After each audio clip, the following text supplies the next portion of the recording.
So, super excited.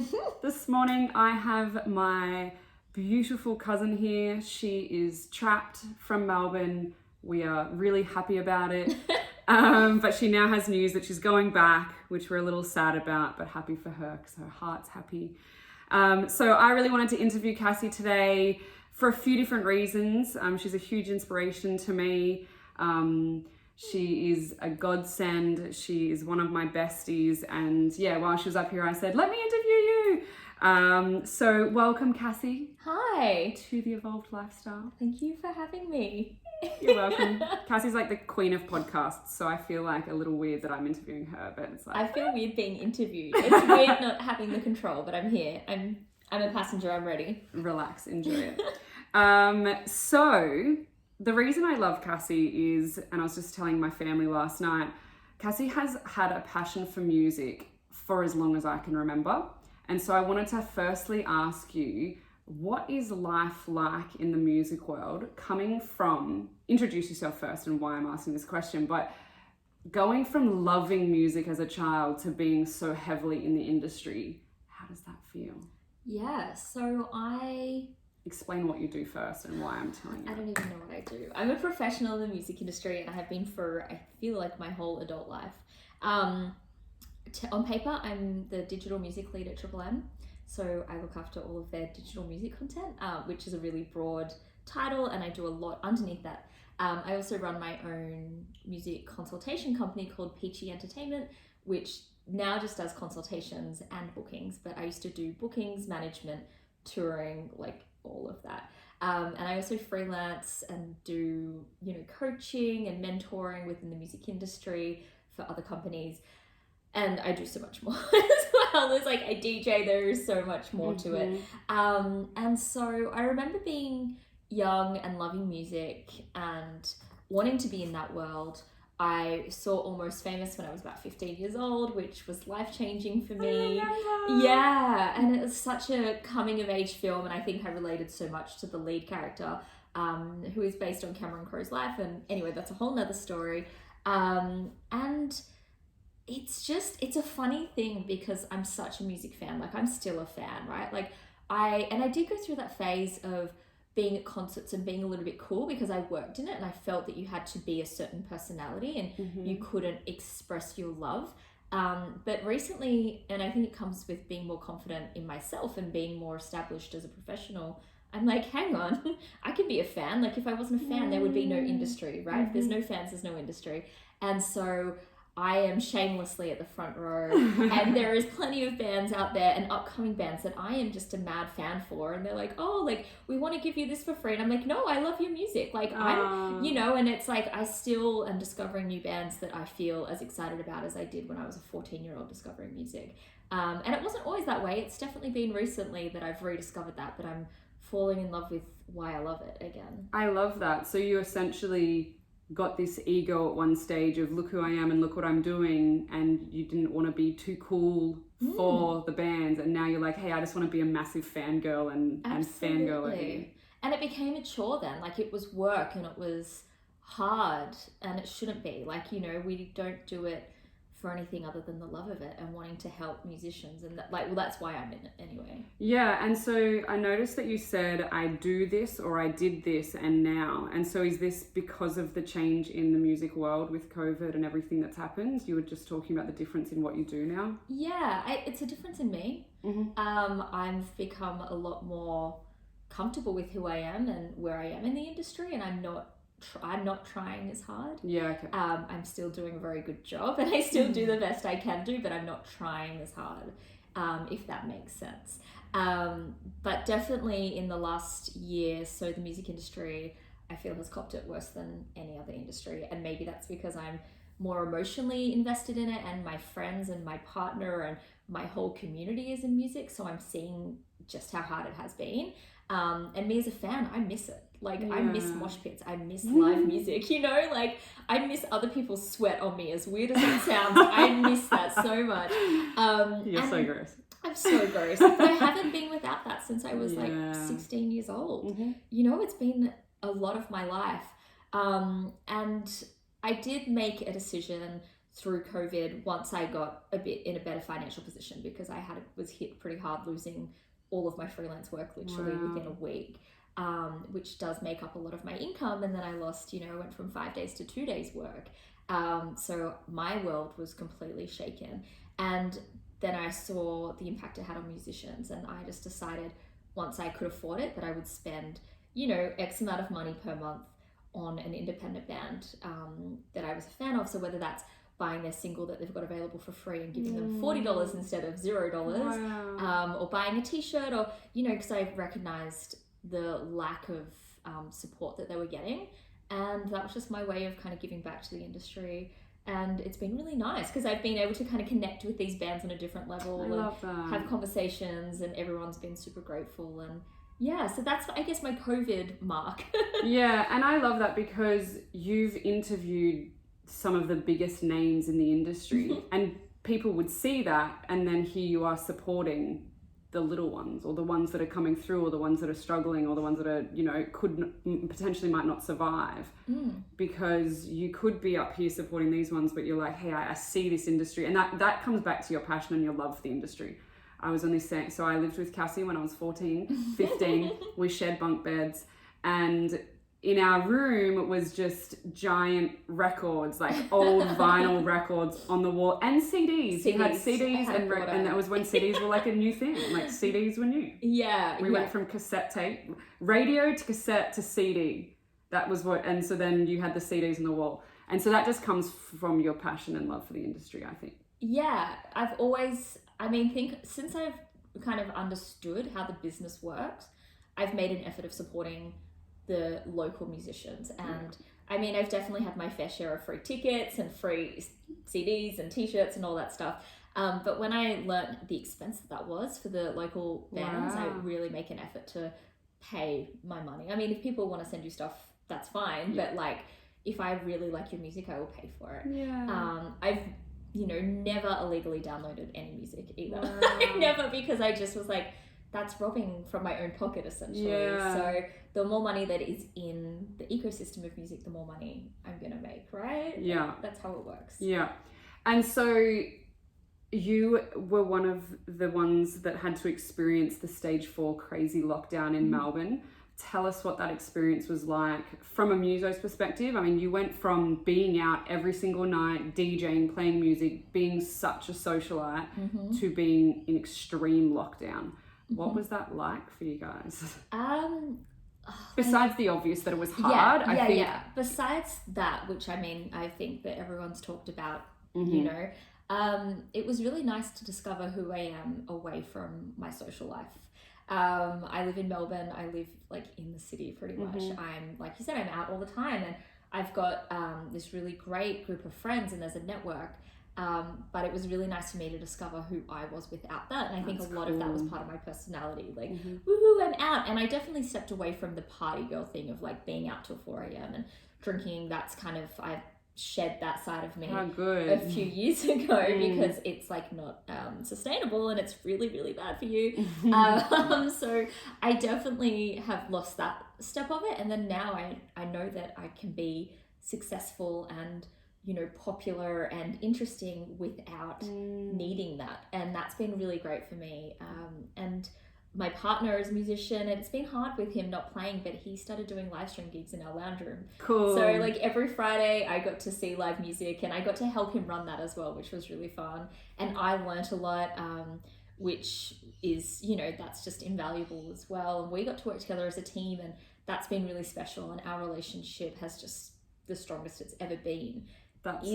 Because we're both really confident in the people we are through this. We kind of stripped back all these things that make up both of our identity, and we're like, hey, we're still really cool, and we're successful, and we're still great people. So that's been really nice. And I think it could have gone one way or the other. There's so many jokes about how many divorces came out of COVID, and not that it's a joking matter at all. And I feel like that's a lot of personal growth that you've both had to go to strip back that social facade of who you are, to work out who you both are in each other, and is this a good thing for our relationship? Yes, it is. Let's go forth. Totally. And that's amazing. That's really cool. I did find myself watching one of your live videos once of you and Gordon eating chicken wings and sauce. Yeah, Is this a thing? That's a thing, yeah. It might have it definitely came from like boredom.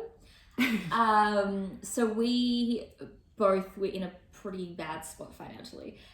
He was made redundant. I was, cut back to 2 days from working 6, maybe sometimes 7 days a week. And he lost all his gigs. So we kind of were like, right, instead of being like, the world's ending. I mean, we had maybe 2 days of the world's ending, and then we just looked at different ways to have fun. And we lost our social lives and our, what keeps us busy. And so this place down the road sells $1 chicken wings, which we actually got the vegan ones because I don't really like chicken.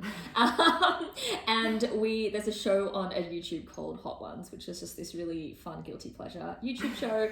It's really silly. It's a great interview show though. And so we kind of replicated that. So we would have different hot sauces, and we literally would do that every Wednesday. And it just became a really nice ritual of ours.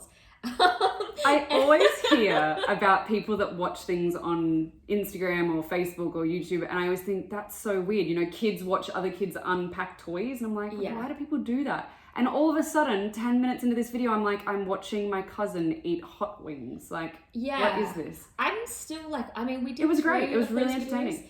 Thank you. And it's weird because I don't even know, like, we literally were just so bored. Like, I don't think me this time last year would have thought that was a good idea. Like, it's just, and it was also a really nice way to connect with people as well. Yeah. Like, we're sitting in our apartment, alone for like a year.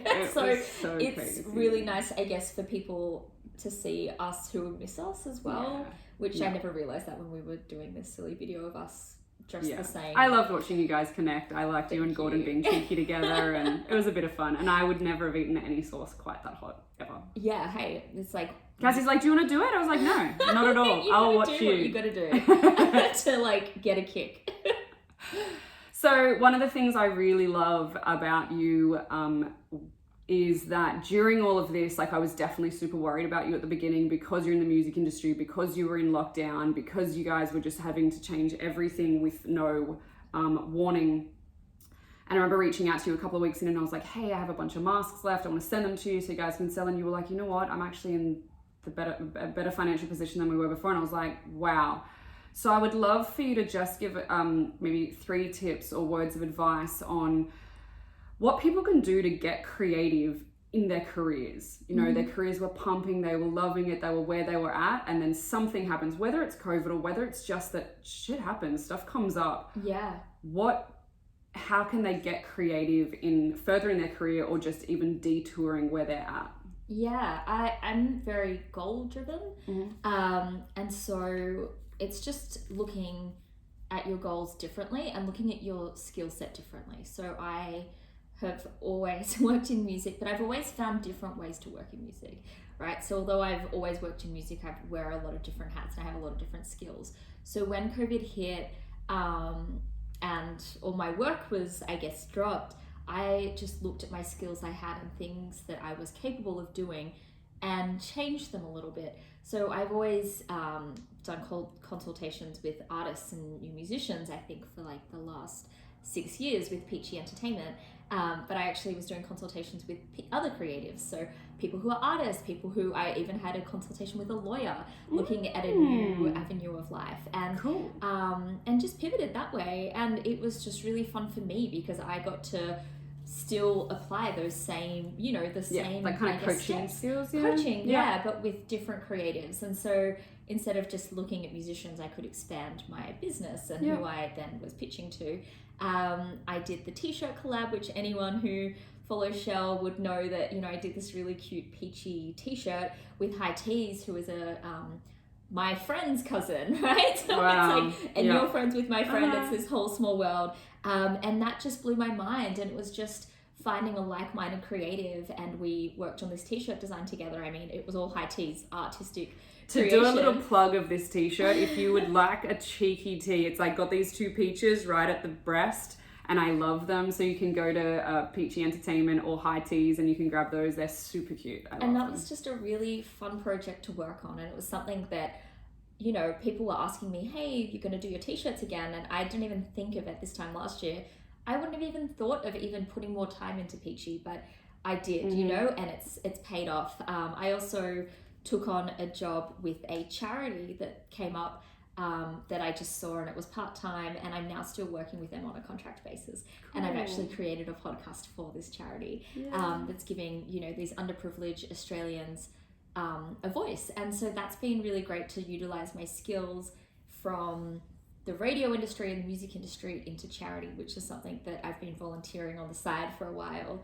And so your skills are transferable, and just have a look and think outside the box, you know, like what is it that you do day to day? What are the things that bring you joy within your job or within your business, and see how you can apply those to different areas in whether it's charity, which is something that you're passionate about, or a different industry. There's always opportunities if you're open. And I think that's what the really cool thing about COVID has been, is that it's given us the opportunity to sit for a second, take a breath, breathe, and evaluate what we are good at. What is our skill set? What do we love? What don't we love? Everything kind of got taken back. We all got stripped back, and then you had to just really see what are my skills? What can I do here?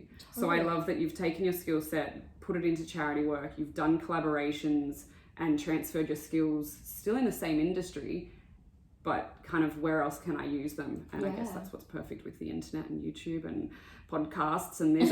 What I loved also is I love that you are very much like me, that you bring your personality to everything. So I know you interviewed me once on your Instagram, and you were in your dressing gown with a cup of tea. And I was like, I think a lot of people are scared to bring their personality, but when I talk about social media branding and things like that, just put yourself out there. Like, people connect with you. It doesn't matter what you're doing, but if they're connecting with you as the human. So if you want to bring your cup of tea to the Instagram, then do that. If you want your dog to sit in the background, like right now, you just have to bring your personality to it. And I think that's what this whole year did, was that, like you said, like it stripped it back. And so as adults, I mean, I've been working since I was like 13 or 12. I don't know how old we were, you know. Yeah, and we just were young when we started working, because that's how our family brought us up. Yeah. And since then, I've never had a chance to stop and be like, hang on, what is it that I want to do?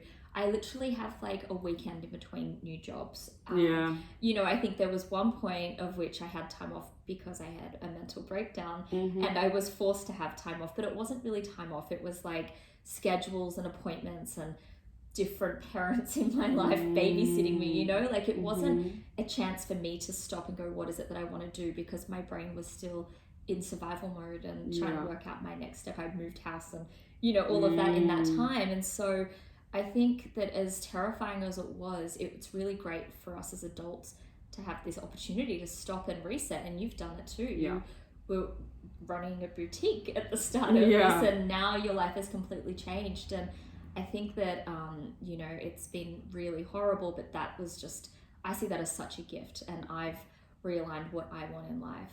And I'm just, I'm so grateful that I had a bit of a strip back and a reset. And if it is that I'm interviewing people in my lounge room in front of a $2.50 Kmart sparkly wall, and that's how I get my kicks, because I love interviewing people. So, you know, I didn't get paid for those because I did it all on my Instagram, but you know what, it paid me in joy and connection and experience. So it was fun. And we always survive, you know. I think I'm a believer that everything goes around and comes around. So all of these free interviews and all of this, and it's going to end up, like you said the other day, that you wanted to do this course, and then the next day that this charity ended up offering to do the course for free. I was like, what? Like, it just, everything always works out. We're always fine. Like, we are and we're not. Like, I feel that the music industry expects people to do a lot of work for free. And I have done a lot of work for free. Like a lot of work for free. I've put myself into debt just to do some free work. Wow. So, and I've put my own health at risk to do the free work, because I thought that you had to work 12 hours and be at every networking gig and drink, you know, a whole bottle of champagne the same as the other person. And it's not the case. You don't have to. So I think there is certain things that you can give away to get return, or if you're enjoying it and it's your hobby, then cool, do it for free, you know. But you don't have to. I think on that, and I'm not sure if you're heading in the same direction as where my mind's going right now, but I think there's also value in charging what you're worth. So I do cosmetic teeth whitening now. I charge $149 per person locally, and you know, the price goes up depending on where they're at. And all these people are coming in and starting to do it and charging really, really, really cheap amounts. And my mum sent me a link last night and, hey, Shell, is this the same as what you do? And I was like, yeah. And it's so cheap. And I was like, they're not making money. They're actually not. Like, in fact, they'll lose money if they're, and I think sometimes people don't know their worth. They don't know their value. They don't feel confident charging what that is. And yet, if you just have that little bit of confidence in what you're doing and the service you provide or the music you, you know, create, then charge your worth. And I think that goes with a lot of personal development and maybe what you said about you and Gordon being able to strip back and see your skill set and then utilize that. Yeah. Well, I mean, this year or last year, within the last year, that's a better wording, I definitely was tempted to lowball myself because I was desperate. I was scared.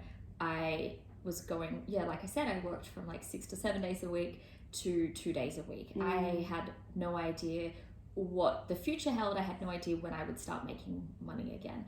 And I learned to charge, you know, I had the guts to go, you know what, like, actually, no, I'm worth this. And I did have this, you know, great opportunity, but they're like, oh, it's free. And I just said, no, I'm not at that point in my career, you know?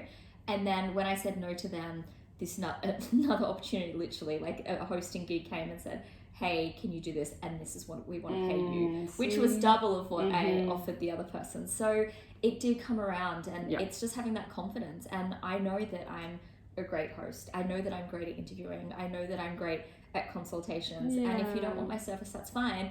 There is somebody around the corner who will do it for free, but I'm not a free service anymore. That's so good. Yeah. It's so good to have that confidence. And I think that's a really big takeaway for a lot of people, you know, if you know your worth and you continue to say no to what doesn't serve you, the things that will serve you will come up.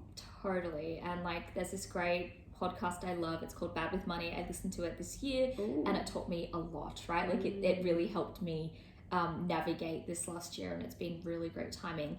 And they're like, you know, if something is, you know, you can add kind of like annoying tax, I guess. Like if you know something is going to have a bit of back and forth, like tally that on the invoice. You know, some people just have a bit of too much banter, or you know ahead of it that it's going to take you a bit more emotional energy. Charge what you need.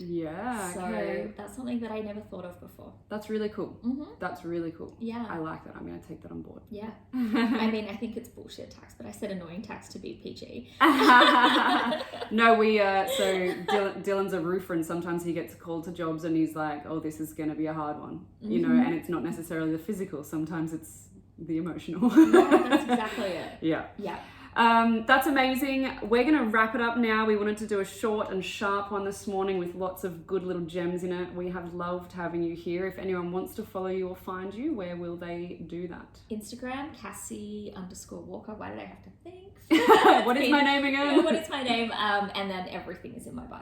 Yeah, cool. Amazing. And if anyone wants some cheeky peachy teas, I highly recommend them. Even my brother is wearing them. That's really cute. So cute. So cute.